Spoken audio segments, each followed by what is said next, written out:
तपाईँको नियमित कार्यक्रम द हेडलाइनर्समा यहाँलाई स्वागत छ। कार्यक्रम लिएर आज म प्रकाश पाठक उपस्थित भएको छु। जनचासोका विभिन्न विषयमा अतिथिसँग विचार विमर्श गरिने यो कार्यक्रम तपाईँ रेडियो कान्तिपुरको तरङ्गमा हरेक दिन बिहान 7 बजेदेखि आधा घण्टा सुन्दै आउनु भएको छ। कार्यक्रममा आज हामी पूर्व अर्थमन्त्री एवं नेपाली कांग्रेसका नेता डाक्टर रामशरण महतसँग कुराकानी गर्दैछौँ। कार्यक्रम सुन्दै जाँदा आजका हाम्रो अतिथि डाक्टर महतलाई कुनै प्रश्न वा जिज्ञासा राख्न मन लागे हाम्रो स्टुडियोको टेलिफोन नम्बर 01 55 41 906 मा आफ्नो प्रश्न टिपाउन सक्नुहुन्छ।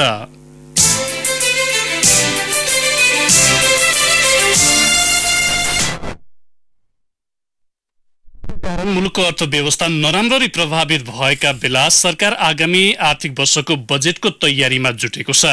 अघिल्लो वर्ष 1523 अर्बको बजेट सार्वजनिक गरेको सरकारले 6 महिनामा त्यसको आकार घटाएको थियो। खर्च गर्न सक्ने क्षमताको अभाव मात्र होइन, विनियोजन गरिएको मध्ये 2/3 रकम चालु खर्चमा सकिने अवस्थाले मुलुक कठिन अवस्थाबाट गुज्रिरहेको छ। अबको बजेट कस्तो बनाउनु पर्ला अनि सरकारले मुख्य रूपमा केमा जोड दिनुपर्छ? आज हामी यी र यीसँग सम्बन्धित विषयमा केन्द्रित रहेर पूर्व अर्थमन्त्री एवं नेपाली कांग्रेसका नेता डाक्टर रामशरण महतसँग कुराकानी गर्दैछौँ। कुराकानीका लागि नेता डाक्टर महत यति बेला हाम्रो टेलिफोन सम्पर्कमा हुनुहुन्छ। डाक्टर साहब नमस्कार, स्वागत छ कार्यक्रममा। डाक्टर साहब, हामी कुराकानीका क्रममा रहेका छौँ। केही समस्या देखिएको छ। अब आजबाट प्री बजेटमाथिको छलफल पनि सुरु हुँदैछ र सरकारले चाहिँ कोरोना प्रभावित यो जुन औडा अवस्थाको सृजना भएको छ यसलाई पनि अलिकति निरुत्साहित पार्ने अथवा यसलाई पनि छोप्ने हिसाबले चाहिँ बजेट ल्याउने भनेर तयारी गरिरहेको छ र विभिन्न पक्षसँग छलफल पनि गरिरहेका छौँ भन्ने कुराहरू पनि आएको छ। डाक्टर साहब, यहाँलाई स्वागत छ कार्यक्रममा। हजुर, धन्यवाद।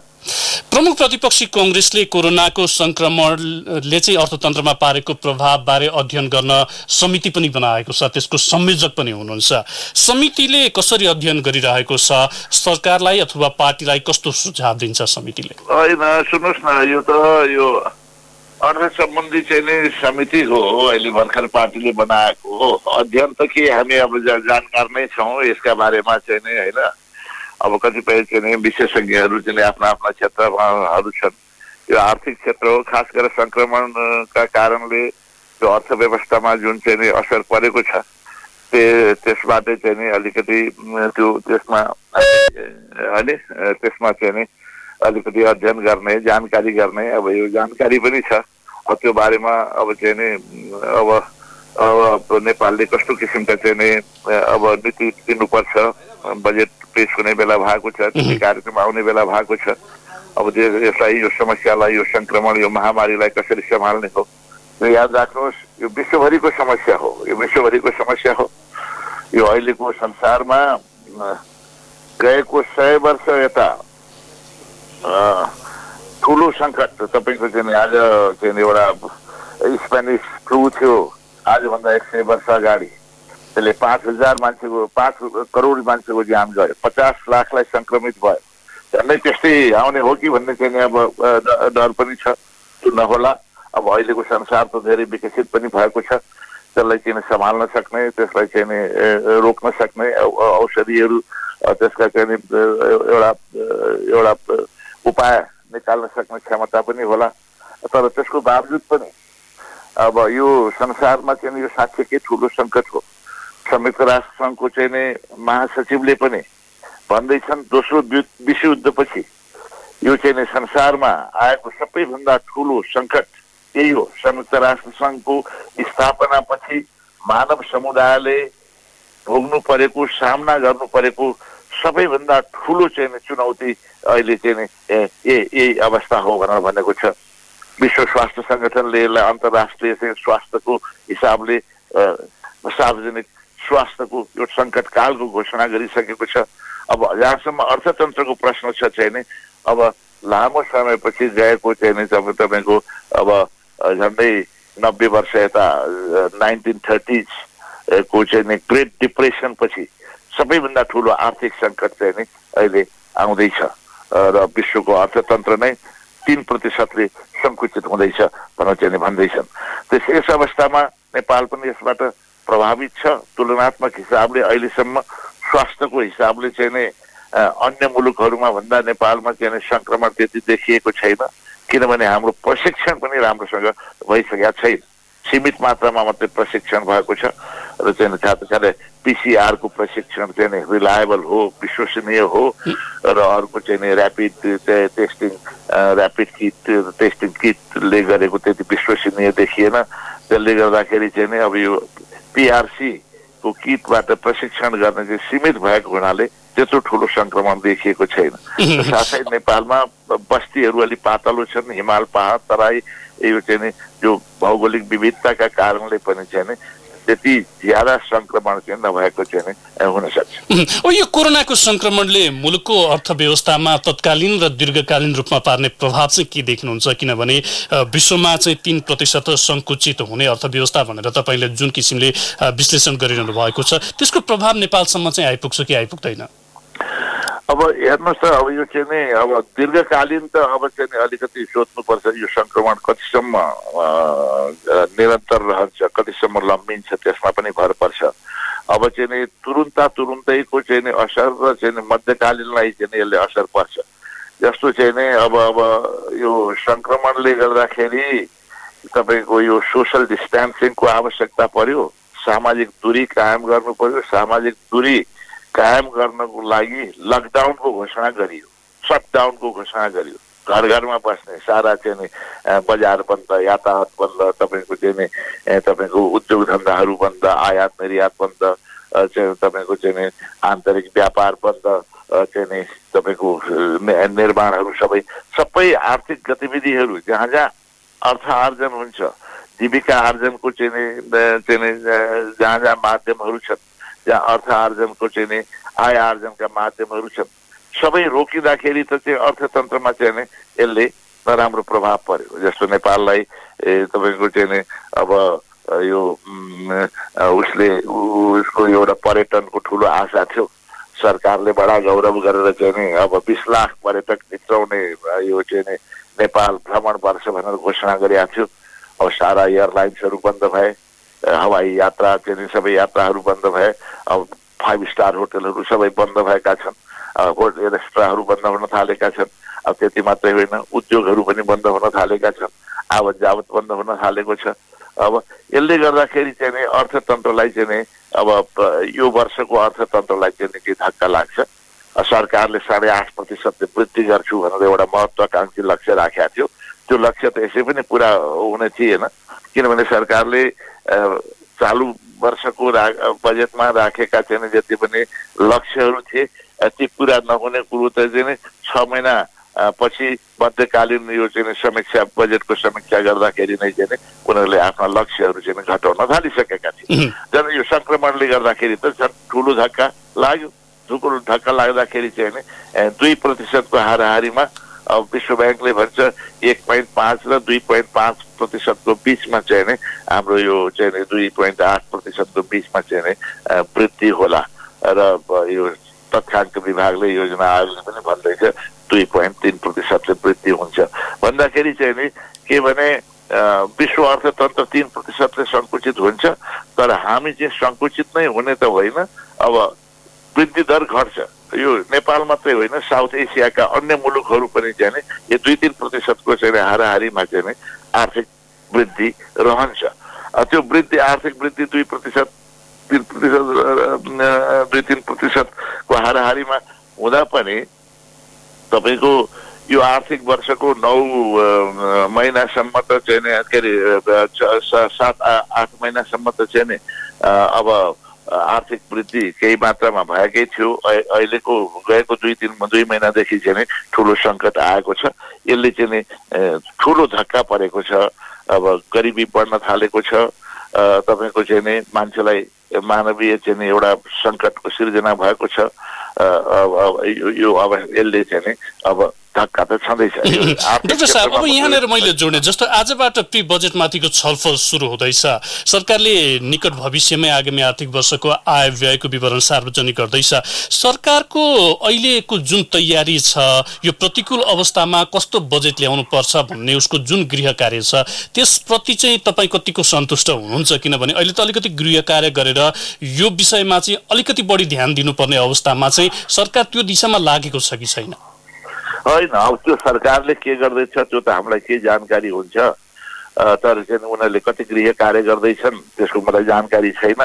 तर जुन प्रकारको अहिले शासन व्यवस्था सरकारले यो चलाएको छ, जुन प्रकारको प्रशासन छ, जुन प्रकारले चाहिँ यिनीहरूले चाहिँ यो शासन सत्ताको चाहिँ जुन क्षमता छ त्यो चाहिँ मैले धेरै कमी देखेको छ। धेरै विकृतिहरू पनि देखेको छु। जस्तै चाहिँ अब यो यत्रो संक्रमण कालमा पनि चाहिँ यत्रो महामारीको टाइममा पनि चाहिँ अब जुन प्रकारले चाहिँ खरिदहरू भएको छ, औषधि यो स्वास्थ्य सामग्रीहरू खरिद गर्नमा पनि यत्रो विवाद आयो, अनियमित ढङ्गले भए, अनेक चाहिँ ऊ आएको छ। सरकारको चाहिँ गतिविधि देखिहाल्नु भएको छ। कतिपय आफ्ना मान्छेहरूलाई ठेक्कामा दिने, आफ्नाहरूलाई दिने, नियम विपरीत यो चाहिँ मापदण्ड विपरीत काम गर्ने यो प्रवृत्ति पनि देखिएको छ। अब यसमा कति सुधार ल्याउँदैछन्, कति सुधार आउने हो यो आगामी दिनमा देखिनेछ। अर्को कुरो चाहिँ यो सरकारको अर्को एउटा टेन्डेन्सी के छ भने चाहिँ अब तपाईँको खालि ठुल्ठुलो कुरो गर्ने, ठुल्ठुला कुरा गर्ने, ठुल्ठुला लक्ष्य राखी गर्ने, अनि काम गर्ने क्षमता चाहिँ नि कम छ। काम गर्ने क्षमता चाहिँ प्रशासनिक क्षमता चाहिँ कम छ, सुशासनको अभाव चाहिँ छ। जस्तो यही आर्थिक वर्षका कुराहरू गर्न चाहिँ नि 8.5% को चाहिँ वृद्धि गर्छु भने, 20 लाख पर्यटक ल्याउँछु भने, कति हजार चाहिँ यो के अरे विद्युत उत्पादन गर्छु भने, अब यस्ता कतिपय लक्ष्यहरू छन् जो हासिल गर्न सक्ने उसँग क्षमता छँदै छैन। जस्तो उदाहरणको लागि म दिन्छु, यहाँलाई भन्छु, अब जम्मा 23वटा राष्ट्रिय गौरवका योजनाहरू चाहिँ नि भनिएको छ। अब तिनीहरूलाई चाहिँ 103 अरबको चाहिँ नि बजेट राखिएको थियो यो आर्थिक वर्षमा खर्च गर्ने भनेर। जम्मा 6 महिनामा 20 अरब मात्रै खर्च भएछ। 130 अरब खर्च गर्ने लक्ष्य भनेको। त्यसका लक्ष्य ठुल्ठुला राख्ने, हासिल गर्ने क्षमता चाहिँ छैन। समग्र चाहिँ नै तपाईँको यो पुँजीगत खर्चमा जम्मा 6 महिनामा 15% मात्रै चाहिँ खर्च भएको छ। झन् अब अहिले चाहिँ यो कोरोना संक्रमण आएपछि त चाहिँ झन् बाधा परेको। अब यहाँनिर पनि आउँछ अर्को प्रश्न, जस्तो विदेशी सहायतामा भर परेको अर्थतन्त्रमा 2/3 भन्दा बढी रकम चाहिँ चालु खर्चमा विनियोजन गर्नुपर्ने बाध्यता छ। यसले चाहिँ समग्र विकास प्रभावित हुने अवस्था अथवा यो विकास निर्माणका गतिहरू चाहिँ अलिकति सुस्त हुने अवस्था सृजना गर्छ कि गर्दैन? यो त पहिलेदेखि नै मैले भन्दैछु, यो चालु खर्चमा बढी खर्च गर्ने, प्रशासनमा बढी खर्च गर्ने, अनावश्यक किसिमका कार्यालयहरू बनाउने, अनावश्यक किसिमका समिति आयोगहरू बनाउँछन्। सुख सुविधा चाहिँ नि अनेक भत्ताहरूमा चाहिँ नि यस्तै चाहिँ नि विलासी कुराहरूमा चाहिँ नि गाडीमा चाहिँ नि यस्तैमा चाहिँ नि बढी खर्च गर्ने, अनि वितरणवादी उपभोगवादमा खर्च गर्ने यो सरकारको प्रवृत्ति छ। तपाईँले भन्नुभएको ठिक हो, चाहिँ 2/3 खर्च सरकारको 2/3 खर्च चाहिँ नि यो चालु खर्चमा हुन्छ। 1/3 खर्च मात्रै पुँजीगत खर्चमा हुन्छ। त्यो पुँजीगत खर्चमा पनि चाहिँ नि राम्रोसँग खर्च भएको छैन, खर्च गर्न पनि सक्दैनन्। जति खर्च भएको छ त्यसमा अझ विकृतिहरू पनि देखिएको छ। खास गरी निर्माणका क्षेत्रमा चाहिँ नि हजारौं योजनाहरू अहिले अलपत्त परेर बसेका छन्, समयमा सम्पन्न हुँदैनन्, गुणस्तरीय रूपमा पनि काम भएको छैन, धेरै अनियमित ढङ्गले विकृति भएका छ। त्यहाँ चाहिँ नि तपाईँको नियम विपरीत भएको छ, भ्रष्टाचारहरू भएका छन् भनेर अहिले तपाईँको अख्तियार अनुसन्धान आयोगले पनि एउटा चाहिँ नि छानबिन गरिएकोमा चाहिँ नि 1800 यस्ता चाहिँ निर्माणका योजनाहरू अहिले अलपत्र परेका छन्। 118 अरब यसबाट चाहिँ नि नोक्सान हुने चाहिँ नि अब जोखिममा छ भनेर भनिएको छ। यसले म भन्दैछु त्यसै भएर भनेको चाहिँ नि सरकारले आफ्नो क्षमता वृद्धि गर्नु पर्यो, काम गर्न सक्ने क्षमता, प्रशासकीय क्षमता, आफ्ना लक्ष्यहरू हासिल गर्ने, विकास निर्माणका कामहरू समयमा सम्पन्न गर्ने, अनि त्यसपछि दक्ष बनाउने, अनावश्यक रूपमा खर्चहरू चाहिँ नियन्त्रण गरेर मितव्ययी ढङ्गले काम गर्नुपर्ने यी आवश्यकताहरू छन्। त्यसकारण चाहिँ नि अब यो चाहिँ नि अब यो प्रशासनिक दक्षता, काम गर्ने क्षमता वृद्धि गर्नु पर्यो। अहिले अत्यधिक मेरिटोक्रेसीमा एउटा गुणको आधारमा, क्षमताको आधारमा प्रशासन चलिरहेको छैन, सरकारका नियुक्तिहरू चलिरहेको छैनन्। बढी पार्टीकरण देखिन्छ, राजनीतिकरण देखिन्छ। आफ्ना मान्छे भयो भने त्यसलाई जसरी भयो भने की पोजिसनमा चाहिँ नि मुख्य जिम्मेवारी चाहिँ नि खालि उसको क्षमता, ब्याकग्राउन्डको चाहिँ जेसुकै भए पनि आफ्ना मान्छेलाई ल्याउने, मेरिटको आधारमा, क्षमताको आधारमा, तपाईँको व्यावसायिक चाहिँ दक्षताको आधारमा होइन। यसले गर्दाखेरि चाहिँ प्रशासनिक दक्षता यो सरकारको चाहिँ एकदमै कम छ। डाक्टर साहब, अब यहाँनिर अर्को पनि विषय आउँछ, जस्तो अनिवार्य दायित्वको दायरा बढ्दै जाँदा पनि व्यवस्थापनमा पेचिलो बनेको अवस्था हो अहिलेको सान्दर्भिक अवस्थामा। कस्तो के भन्नुभयो फेरि भन्नु? यो अनिवार्य दायित्व छ जुन सरकारले गर्नुपर्ने दायित्व, यो दायरा बढ्दै जाँदा पनि अलिकति पेचिलो बन्दै गएको अवस्था हो अहिले। होइन, मैले भन्दैछु अब त आगामी दिनमा चाहिँ देखिएला सरकारको पर्फर्मेन्स के हुन्छ। यत्रो सङ्कटको समयमा त चाहिँ नि झन् तपाईँको आफ्नो दक्षता देखाउनु पर्ने, झन् ठुलो प्रतिबद्धता देखाउनु पर्ने थियो। तर अब यस्तो चाहिँ सङ्कटको अवस्थामा पनि चाहिँ अब कति भ्रष्टाचारका केसेसहरू पनि भइराखेका छन्। त्यो शासन सत्ता पनि राम्रोसँग नचलेको देखिन्छ। त्यसकारण चाहिँ यसमा सुधार गर्नुपर्छ भनेर चाहिँ हामी भन्दैछौँ। जस्तो अहिले भर्खरै हालसालै भएका केही घटनाहरू त मैले सुन्नु भएको छ। अब यो चाहिँ यो अध्यादेश घोषणा भयो, यो असामयिक ढङ्गले चाहिँ नि एउटा विभाजनकारी अध्यादेश पार्टीहरू फुटाउनको लागि अध्यादेश जारी भयो। त्यसले गर्दाखेरि चाहिँ नि ठुलो विवाद सिर्जना भएर फिर्ता गर्न यिनीहरू बाध्य भए। पार्टीभित्रै चाहिँ यत्रो ठुलो चाहिँ विवाद र चाहिँ झै झगडा चलिराखेका छ। त्यस्तै अहिले एउटा चाहिँ सुकुम्बासी आयोग बन्यो, तपाईँलाई थाहा छ। अरबौं रुपियाँ खर्च गर्नेले एक वर्षमा 1 अरब 20 करोड रुपियाँ खर्च हुन्छ अरे। करिब 500 त नियुक्तिहरू चाहिँ हुने, खालि आफ्ना कार्यकर्ता त राजनैतिक नियुक्ति गर्ने। अब त्यत्रो ठुलो चाहिँ नि यो सुकुम्बासी आयोग निर्माण गर्ने हो नि, यत्रो ठुलो आयोगको जरुरत पनि छैन। मितिव्ययी ढङ्गबाट चाहिँ प्रशासनले नै यो चाहिँ नि अब स्थानीय निकायसँग चाहिँ समन्वय गरेर प्रशासनले कहाँ यो चाहिँ समस्या छ, सुकुम्बासीको समस्या छ, त्यो हेरेर चाहिँ टुङ्गो लाउन सकिन्छ। राजनैतिक चाहिँ कार्यकर्ताहरू यसमा नियुक्ति गर्ने, सुविधाहरू सम्पन्न गर्ने त्यो जरुरी यस्तो छँदै छैन। त्यस्तै अब विदेश सहायताकै एउटा शब्द प्रयोग गर्नुभएको थियो। अब त्यत्रो ठुलो चाहिँ वैदेशिक सहायता नेपालले जो वैदेशिक सहायता प्राप्त गरिराखेका छन् त्यसलाई पनि हामीले यो सरकारले राम्रोसँग चाहिँ उपयोग गर्न सकेको छैन। र जुन कुरो कमिटमेन्ट भइसकेका छ, हस्ताक्षर भएछ, विगतको सरकारले हस्ताक्षर गरिसकेको पनि, जस्तो एमसिसी आयोजना अन्तर्गत नेपालको पूर्वाधार विकास गर्नको लागि बिल्कुलै आर्थिक कार्यक्रम हो, आर्थिक विकासको कार्यक्रम हो। त्यसमा चाहिँ आन्तरिक चाहिँ उनीहरूको पार्टीभित्रको झगडा र विवादले गर्दाखेरि चाहिँ एमसिसीलाई अहिलेसम्म रोकेर बसेका छन्, जुन सरासर गलत हो।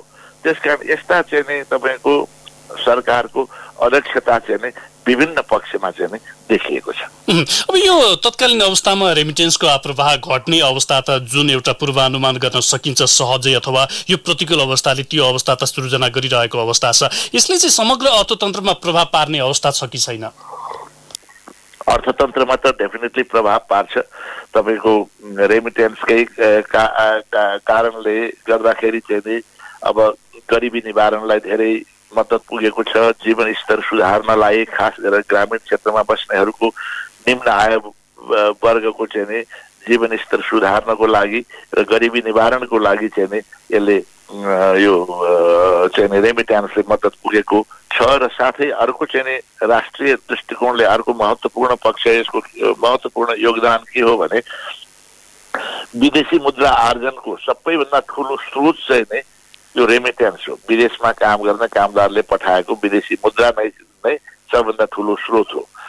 वर्षमा चाहिँ जम्मै 800 अरब 900 अरबको बिचमा चाहिँ रेमिटेन्स पाएको छ, जुन कुरो चाहिँ कुल राष्ट्रिय चाहिँ आय जीडीपी गाँस्थ उत्पादनको चाहिँ करिब अनुपातमा चाहिँ 25-26% त्यहाँबाट आएको छ। अब रेमिटेन्स अब अहिले चाहिँ नि महामारीका कारणले गर्दाखेरि सारा संसारभरि चाहिँ नि सङ्कटग्रस्त छन्। खास गरेर मिडल इस्टका कन्ट्रिजहरू जस्तो मिडल इस्टका कन्ट्रीहरू मलेसिया र साथसाथै चाहिँ नि मिडल इस्टका जुन चाहिँ नि गल्फ कन्ट्रीहरू छन् त्यहाँ पनि उनीहरू पनि सङ्कटमा छन्। एकातिर सङ्क्रमण पनि छ, अर्कोतिर अब तेलको मूल्य यो चाहिँ नि पेट्रोल पदार्थहरूको मूल्य चाहिँ नि अहिले निकै घटेको हुनाले उनीहरूको अर्थतन्त्रलाई पनि अहिले चाहिँ नि अलिकति धक्का परेको छ। त्यसले गर्दाखेरि रेमिट्यान्स घट्न थाल्यो र कतिपय चाहिँ त्यहाँ काम गर्न चाहिँ नि अब नेपाली कामदारहरू पनि चाहिँ नि अब नेपालमै फर्कने प्रतीक्षामा छन्, कतिपय चाहनामा छन्। यसले गर्दाखेरि चाहिँ नि यो हाम्रो चाहिँ नि विदेशी मुद्राको आर्जन पनि घट्छ र तल्लो वर्गको जीवन स्तरको लागि जो मद्दत पुगिराखेको थियो त्यसमा पनि कमी आउँछ। डाक्टर साहब, यहाँलाई केही बेर कार्यक्रममा रोक्नुपर्ने बेला भएको छ। हामी छोटो ब्रेकमा जान्छौँ। ब्रेकभन्दा अगाडि एउटा जानकारी श्रोताहरूलाई, यहाँले आफ्नो प्रश्न राख्न सक्नुहुन्छ 0155410904 हामी तपाईँका प्रश्न ब्रेकपछि लिएर आउनेछौँ। अहिलेलाई भने ब्रेकको पालो। ब्रेकपछि पुनः स्वागत छ। तपाईँ रेडियो कान्तिपुरको तरङ्गमा कार्यक्रम द हेडलाइनर सुनिरहनु भएको छ। कार्यक्रममा आज हामी पूर्व अर्थमन्त्री एवं नेपाली कांग्रेसका नेता डाक्टर रामशरण महतसँग कुराकानी गरिरहेका छौँ। डाक्टर साहब, यहाँलाई कार्यक्रममा पुनः स्वागत छ। हामीलाई धेरै श्रोताले जिज्ञासा टिपाउनु भएको छ। श्रोताको जिज्ञासामा जानुभन्दा अगाडि केही मेरै प्रश्न यहाँलाई राख्छु। जस्तो यो जीडीपीको 30 देखि 32% ऋण बोकेको मुलुकमा चाहिँ अधिकांश रकम अनुत्पादक क्षेत्रमा खर्च बढ्दै गएको देखिन्छ। तत्काल यसलाई सुधार गर्न सम्भव छ कि छैन डाक्टर साहब? हैन, सुन्नुहोस् त, यो जीडीपीको तुलनामा नेपालमा जो अहिलेसम्मको क्युमुलेटिभ अहिलेसम्मको अहिले हामीले तिर्न बाँकी ऋण जीडीपीको चाहिँ नि 30-32% छ। मैले अर्थ मन्त्री छोड्दाखेरि चाहिँ नि 25% थियो जीडीपीको, अहिले बढ्न थालेको। अर्को एउटा कुरा यहाँलाई यो पनि भन्नु चाहिँ नि यो तुलनात्मक रूपले चाहिँ नि नेपालमा जीडीपीको तुलनामा राष्ट्रिय चाहिँ नि ऋण कमै हो। अरू मुलुकहरूमा योभन्दा धेरै जीडीपीको तुलनामा निकै माथि जान्छ। नेपालमा पनि चाहिँ नि जब 2048 सालमा हाम्रो सरकार पहिलोपल्ट बनेको थियो, जीडीपीको तुलनामा हाम्रो राष्ट्रिय ऋण 60% भन्दा बढी थियो। त्यसपछि हामीले धेरै सुधार गर्यौं। आन्तरिक चाहिँ नि तपाईँको राजस्व वृद्धि भयो, आर्थिक गतिविधिहरू पनि वृद्धि भएर चाहिँ नि आन्तरिक राजस्व बढ्न थाल्यो र घट्दै गएर चाहिँ नि अब आजभन्दा 5 वर्ष अगाडि चाहिँ नि 5 वर्ष अगाडि चाहिँ नि जीडीपीको 24-25% मात्रै हाम्रो चाहिँ नि राष्ट्रिय ऋण थियो। त्यो राष्ट्रिय ऋणमा भन्नाले चाहिँ नि सबै वैदेशिक ऋण मात्रै होइन, फेरि आन्तरिक ऋण पनि हो। 2/3 करिब 60% चाहिँ नि वैदेशिक ऋण छ र 40% चाहिँ नि आन्तरिक ऋण छ। त्यसकारण चाहिँ अब यो ऋण चाहिँ नि वर्तमान सर गएको 3-4 वर्ष यता चाहिँ नि यो आन्तरिक ऋण पनि बाह्य ऋण लिने चाहिँ प्रवृत्ति चाहिँ नि बढिराखेको छ।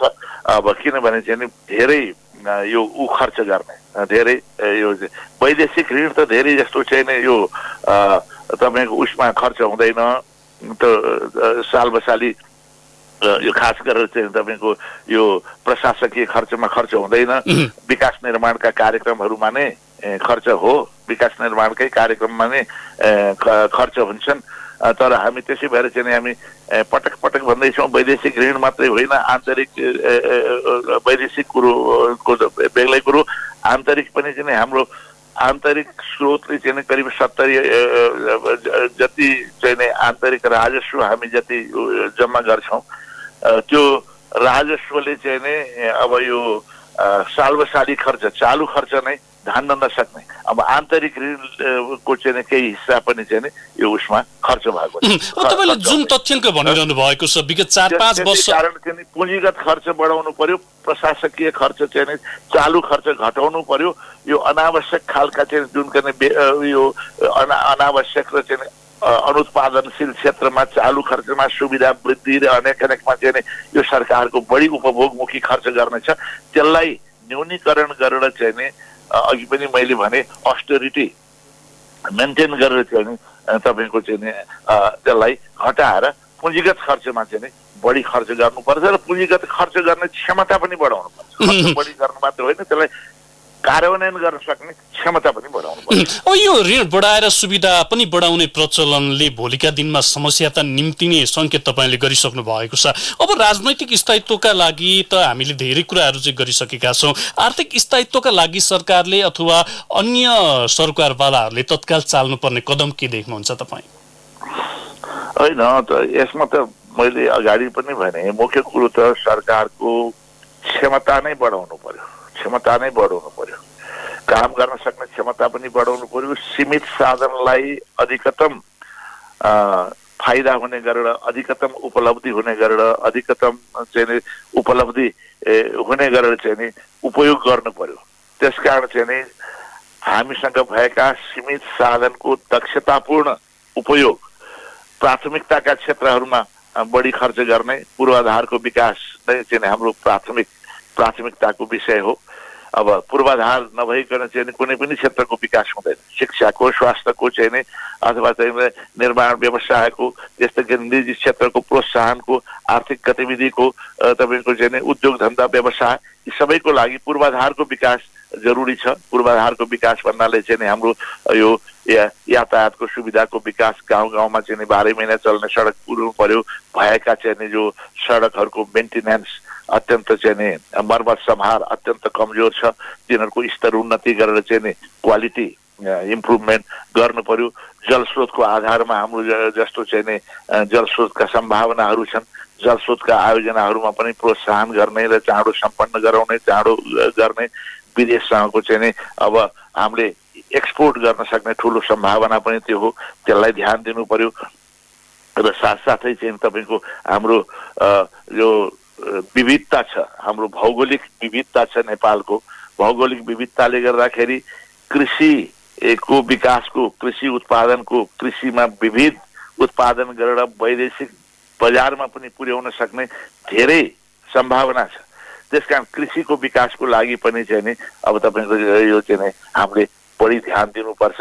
त्यसमा खालि पैसा बाँडेर मात्रै होइन। विगतमा चाहिँ कृषिको विकास गर्न चाहिँ यति बजेट चाहियो भने बजेट राख्यो अनि चाहिँ जथाभावी पैसा बाँडिदिने, दुरुपयोग गरिदिने, त्यो पनि छ। त्यसलाई रोकेर चाहिँ नि कसरी अब त्यहाँ पूर्वाधारको विकास गर्ने र साथसाथै नयाँ किसिमका प्रविधिहरू गर्ने, त्यसकारण चाहिँ कसरी सहयोग गर्ने, नयाँ किसिमका चाहिँ अब तपाईँको यो विदेशी बजारमा पनि बिक्री हुन सक्ने चाहिँ अब जडीबुटीहरूका कुराहरू छन्। त्यस्तै गरी हाई भ्यालु क्रप्सहरू चाहिँ नि जस्तै फलफुलहरू इत्यादि छन्। ती सम्भावना अन्तर्राष्ट्रिय बजारमा पनि पुर्याउन सकिन्छ। अब त्यसको विकासको लागि चाहिँ नि निजी क्षेत्रलाई पनि प्रोत्साहन गर्ने। अहिले पहाडका धेरै जस्तो गाउँका जमिनहरू बाँझो भएका छन्, तिनीहरूलाई चाहिँ अब उर्वर बनाउने, जनशक्ति कृषिमा चाहिँ आकर्षित गराउने, यी सबै यस्ता खालका चाहिँ नीतिहरू चाहिन्छ।